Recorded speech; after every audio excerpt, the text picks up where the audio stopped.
Welcome to another episode of Trade on Tuesdays at 2. I'm Dr. Sarita Jackson, President and CEO of the Global Research Institute of International Trade. I'm so happy to be back to resume my Trade on Tuesdays at 2 p.m. Pacific Time. The last couple of weeks, my team and I have been extremely busy starting new projects with different companies and finishing up research-intensive projects.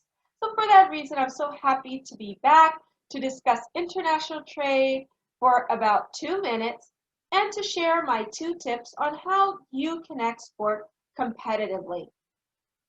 Over the last few weeks, one of the topics that has come up has been this issue of export compliance, speaking with experts about the Foreign Corrupt Practices Act, export licenses, and also with companies that are often interested in trying to identify the right partner in the overseas market. And a lot of discussions about the latter, finding the right partner in the overseas market, focuses on strategy and just making connections.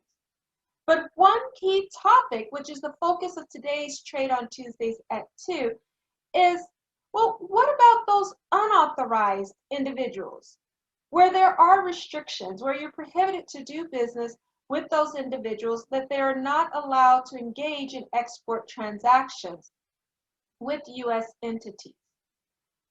Well, the U.S. Department of Commerce, or within the U.S. Department of Commerce, there is the Bureau of Industry and Security, which is very transparent and publishes lists of those individuals with which U.S. companies are not allowed to do business, as well as publishes information on those individuals, businesses, government entities, research institutions for which there may be a license required for exporting certain items. So here are my 2 tips for today.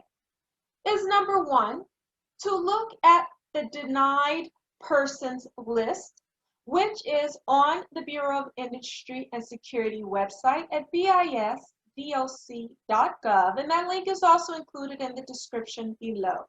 Check that list to make sure that you are not doing business with someone that is on that list and who is unauthorized to engage in export transactions. Then the second thing is also to check some of the other restrictions on that same website, the BIS.doc.gov.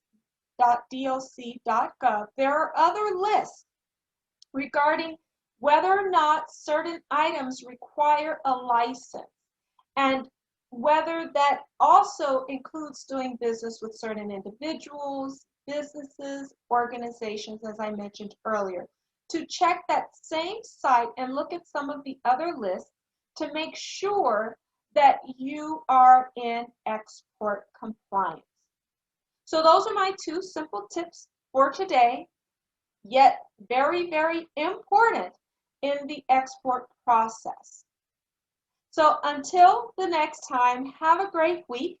If you have a question or comment that you would like for me to address on an episode of Trade on Tuesdays at 2, feel free to write your question or comment in the comment section below, or send me an email at grit@grit.org, GRIT@grit.org.